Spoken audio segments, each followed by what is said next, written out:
in 2020, Apple's A14 Bionic chipset and Huawei's Kirin 9000 SoC was the first chips made by TSMC using its 5nm process node.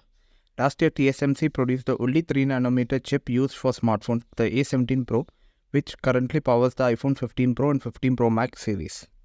As the processor node drops in size, the transistor used by the chip gets smaller, which means more of them can fit inside the component. The higher the chip transistor count, the more powerful or energy efficient the chip is.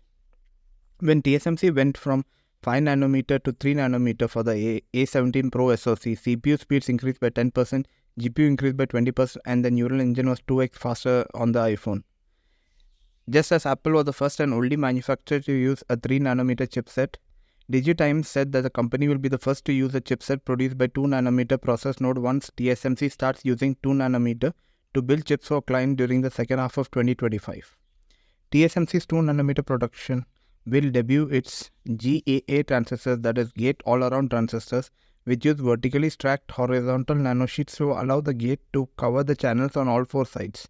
This reduces current leaks and increases the drive current.